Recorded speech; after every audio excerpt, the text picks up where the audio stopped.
남해 시골의 울퉁불퉁한 골목길 위 인기 프로그램 살림남으로 알려진 박서진 씨의 여동생 박효정 씨는 흰 셔츠와 검정 바지를 입고 화장기 없는 얼굴로 낮은 낡은 나무문 앞에서 90도로 고개를 숙였습니다.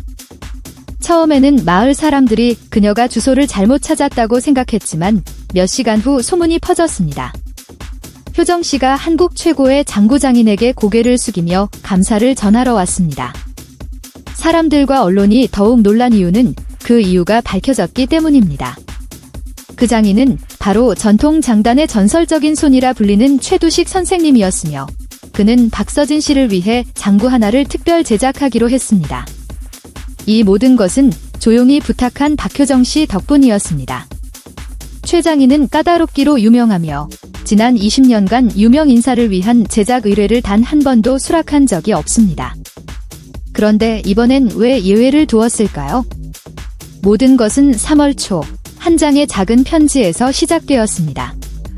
그것은 주문서도 협업 제안도 아닌 박효정이라는 이름으로 정성스럽고 감정이 담긴 손글씨 편지였습니다.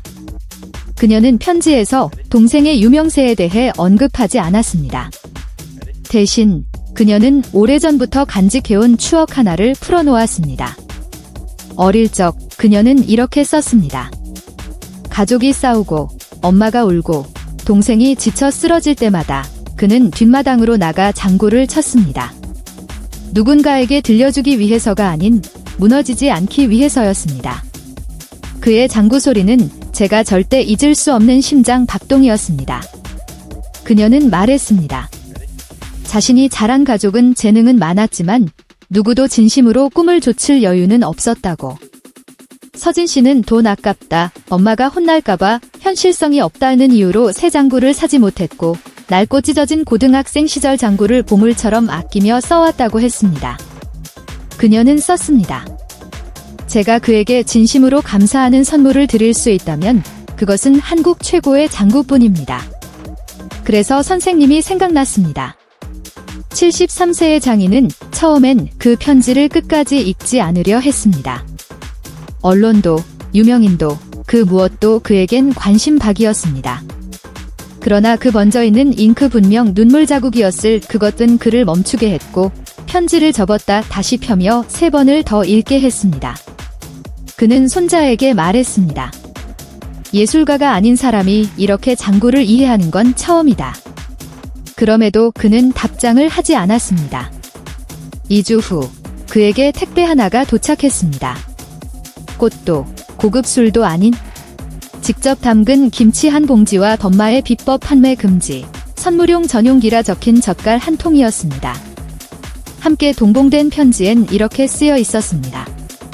선생님이 수락하지 않으셔도 괜찮습니다. 단지 저희 가족에게 장구는 악기가 아니라 영혼이라는 걸 알리고 싶었습니다. 그리고 다시 일주일 뒤 그는 오랜 친구에게 전화를 걸었습니다. 난 마지막으로 장구 하나를 만들 것 같아. 장구를 칠 줄은 모르지만 마음으로 들을 줄 아는 사람에게. 이 사실은 어디에도 공개되지 않았습니다. 효정 씨는 어머니에게도 동생에게도 말하지 않았습니다. 그녀는 조용히 계약금을 송금했지만 장인은 그것을 되돌려 보냈습니다. 그가 봉투에 남긴 메모는 다음과 같았습니다. 이 장구는 판매용이 아닙니다. 진심에 대한 답장입니다. 거의 2달에 걸친 제작 끝에 장구는 완성되었습니다. 100년 넘은 홍송으로 만든 장구 몸통, 안동 지역의 최고급 황소가죽을 쓴 장구면 몸통에는 무늬 대신 손으로 새긴 문구가 있었습니다. 한쪽은 동생의 심장, 다른 한쪽은 누나의 사랑. 장구를 받으러 간 날 최 장인은 집에 없었습니다. 손자가 그녀를 작업실로 안내했고 그곳엔 나무먼지와 묵은 소리가 가득했습니다. 가만히 놓인 장구 앞에서 그녀는 천을 걷었고 햇살 아래 장구가 빛나자 아이처럼 울음을 터뜨렸습니다. 생각했던 것보다 더 아름다워요. 그녀는 속삭였습니다. 정원에서 돌아온 장인은 무릎을 꿇고 90도 고개를 숙이며 연신 감사를 전하는 그녀를 보고 놀랐습니다. 그렇게까지 안 하셔도 됩니다. 라고 말했지만 그녀는 말했습니다. 처음이에요. 무언가가 너무 아름다워서 고개를 숙이고 싶었던 순간. 그리고 처음이에요. 저를 이렇게까지 이해해주는 낯선 사람을 만난 건? 그날 기자도 없었고 촬영팀도 없었습니다. 단지 최 장인의 손자가 찍은 사진 한 장뿐이었습니다. 장구를 끌어안고 감사의 인사를 전하며 눈물을 흘리는 효정 씨의 모습은 곧 퍼졌고 사람들의 마음을 울렸습니다. 일주일 뒤 박서진 씨가 그 선물을 집에서 받았을 때 그는 5분 동안 아무 말도 하지 않았습니다. 사람들은 그가 감동하지 않았다고 생각했지만 돌아서자 사촌이 그의 어깨가 떨리는 것을 보았습니다. 그는 장구를 한 번 쳤고 다시 한 번 쳤습니다. 그 소리는 단단했습니다. 그리고 그는 처음으로 말했습니다. 정말 오랜만에 내가 나답다고 느꼈습니다. 효정 씨는 SNS에 아무것도 올리지 않았습니다.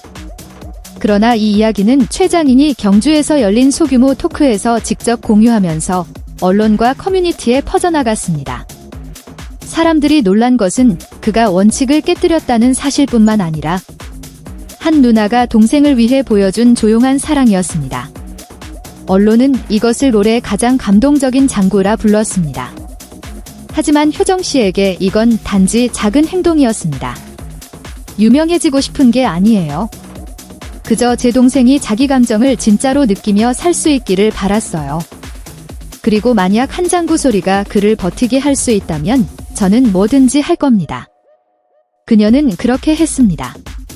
무대 조명도 마이크도 카메라도 필요하지 않았습니다. 오직 손편지 한 장, 김치 한 통, 그리고 20년간 마음을 닫은 장인의 마음을 움직인 진심 하나만으로도 충분했습니다. 효정 씨의 이야기는 우리에게 유명인이라는 말의 의미를 다시 생각하게 만듭니다. 때로는 유명하다는 것은 많은 사람이 아는 것이 아니라 누군가의 마음에 오래 남는 일을 해내는 것일지도 모릅니다. 그리고 그 장구와 조용한 시골 마을에서의 90도 인사로 박가의 조용한 딸 효정 씨는 수많은 이들의 마음을 울렸습니다.